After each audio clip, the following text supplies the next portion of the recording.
प्रयोगशाला में जब कार्बनिक यौगिक बनाए जाने लगा तो अभी तक लाखों कार्बनिक यौगिक ज्ञात हो चुके हैं और प्रति वर्ष हजारों की संख्या में इसमें कार्बनिक यौगिक जुड़ते चले जा रहे हैं, जिसको एक साथ समझना मुश्किल हो जाता है। जिसको आसान बनाने के लिए कार्बनिक यौगिकों को उनको अलग अलग श्रृंखला में अपने परिवारों में बांटना अति आवश्यक हो जाता है। इसीलिए हाइड्रोकार्बन को बढ़िया से समझने के लिए उसको कई भागों में बांटा जाता है। तो यहाँ पे देखिए हाइड्रोकार्बन जो है जिसके अंतर्गत हम लोग कार्बनिक यौगिक का अध्ययन करते हैं उसको कई भागों में बांटा गया है। यहाँ पर देखिए कार्बनिक रसायन का अध्ययन हम लोग हाइड्रोकार्बन के अंतर्गत करते हैं। तो सबसे पहले यहाँ पे जान लेते हैं हाइड्रोकार्बन क्या है। हाइड्रोकार्बन में होता है हाइड्रोजन और कार्बन के कॉम्बिनेशन के संयोग को हम लोग हाइड्रोकार्बन कहते हैं। तो हाइड्रोकार्बन में है हाइड्रोजन जो है कार्बन के वैलेंसी को संयोजकता को पूर्ण रखता है। अगर वहां पे कोई अन्य यौगिक आकर के जुड़ना चाहता है तो वहां पे हाइड्रोजन को प्रतिस्थापित करके और वहां पे आकर के जुड़ जाता है। तो हाइड्रोकार्बन में कार्बन को हम लोग दो भागों में बांटते हैं। एक खुली श्रृंखला या एलिफैटिक हाइड्रोकार्बन में बांटा जाता है इसको, जिसको ओपन चैन या एलिफैटिक हाइड्रोकार्बन कहते हैं। तो ये एलिफैटिक हाइड्रोकार्बन जो ओपन चैन होते हैं ये दो टाइप्स के होते हैं, ये दो प्रकार के होते हैं। एक संतृप्त हाइड्रोकार्बन होते हैं और एक असंतृप्त हाइड्रोकार्बन होते हैं। संतृप्त हाइड्रोकार्बन को सैचुरेटेड हाइड्रोकार्बन कहा जाता है, जिसके अंतर्गत हम लोग एल्केन का अध्ययन करते हैं जिसमें कार्बन कार्बन का सिंगल बॉन्ड होता है। और असंतृप्त हाइड्रोकार्बन जिसको अनसैचुरेटेड हाइड्रोकार्बन कहते हैं, इसके अंतर्गत एल्कीन का अध्ययन करते हैं जिसमें कार्बन कार्बन के साथ डबल बॉन्ड होता है।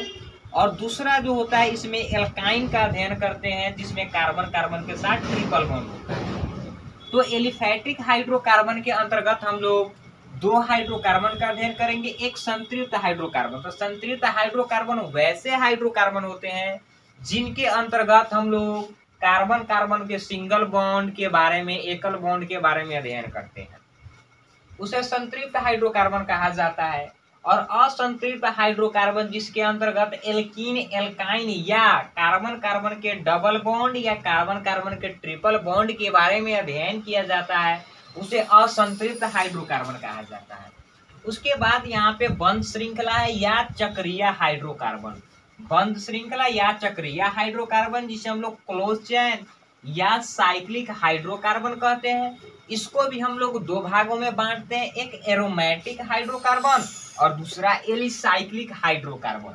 तो ये हो गया कार्बनिक रसायन का वर्गीकरण कैसे किया जाता है। ये कार्बनिक रसायन का वर्गीकरण हो गया। तो कार्बनिक रसायन को हम लोग हाइड्रोकार्बन के अंतर्गत पढ़ते हैं, जिसको हम लोग दो भागों में बांट देते हैं। और ये दो भाग एक खुली श्रृंखला कहलाता है और एक बंद श्रृंखला कहलाता है, जिसमें खुली श्रृंखला को हम लोग दो भागों में बांटते हैं, एक संतृप्त हाइड्रोकार्बन और एक असंतृप्त हाइड्रोकार्बन में। और बंद श्रृंखला को भी हम लोग दो भागों में बांटते हैं, एरोमेटिक हाइड्रोकार्बन और एलिसाइक्लिक हाइड्रोकार्बन में। तो यहाँ पे अब तो हम लोग हाइड्रोकार्बन का, कार्बनिक रसायन का जो वर्गीकरण था, वर्गीकरण को समझ लिए। अब यहाँ पे जो हाइड्रोकार्बन से जो हाइड्रोकार्बन यौगिक प्राप्त होते हैं उसका नामकरण कैसे किया जाए, क्योंकि प्रारंभ में नामकरण के लिए भी उसके स्रोत के आधार पर ही उसका नाम दिया जाता था। तो एक ही स्रोत से प्राप्त यौगिकों को जब प्रयोगशाला में बनाए जाने लगा तो बहुत सारे यौगिक का निर्माण हो जाता था, जिसको एक साथ नाम को समझने में कठिनाई होता था, जिसको दूर करने के लिए आयुपेक ने एक नियम दिया। उसके अनुसार से, आयुपेक के अनुसार से किस प्रकार से ऑर्गेनिक केमिस्ट्री का हम लोग हाइड्रोकार्बन यौगिकों का नाम लिखते हैं उसको देख लेते हैं।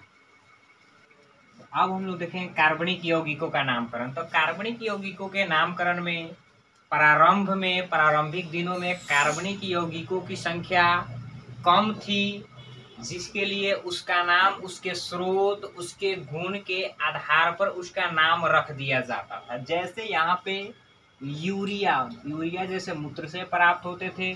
सिट्रिक अम्ल नींबू के पौधे से प्राप्त होते थे। फॉर्मिक अम्ल लाल चींटियों से प्राप्त होते थे।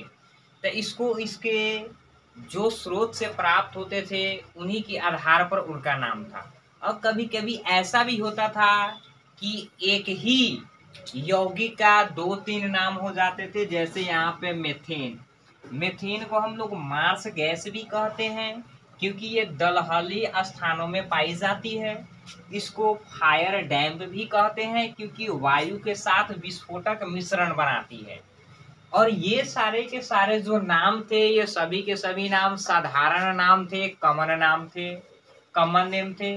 तो साधारण नाम का कोई भी पद्धति नहीं होता है, साधारण नाम का कोई भी पद्धति नहीं होता है जिसको हम लोग आसानी से इसको समझने के लिए कार्बनिक रसायन के यौगिकों के नाम को आसानी से समझने के लिए एक अंतर्राष्ट्रीय विशुद्ध एवं अनुप्रस्थ रसायन संघ ने इसका नामकरण का एक पद्धति दिया। कौन दिया? अंतर्राष्ट्रीय विशुद्ध एवं अनुप्रयुक्त रसायन संघ, जिसे बोलते हैं international union of pure and applied chemistry. इसके अंतर्गत जो हमारे ऑर्गेनिक कंपाउंड थे उनके नामकरण के लिए एक पद्धति दिया गया। तो इसमें 3 भाग होते हैं नामकरण के लिए। एक होता है शब्द मूल जिसको वर्ड रूट कहते हैं, एक होता है अनुलग्न जिसको सफिक्स कहते हैं, एक होता है पूर्वलग्न जिसको प्रीफिक्स कहते हैं। तो यहाँ पे राष्ट्रीय विशुद्ध एवं अनुप्रयुक्त रसायन संघ है जिसको हम लोग शॉर्ट में आयुपेक बोलते हैं। तो आयुपेक के अनुसार से यहाँ पे हम लोग नाम को 3 भागों में बांटा गया है। इसके अनुसार से एक जो है शब्द मूल, दूसरा है अनुलग्न और तीसरा है पूर्वलग्न।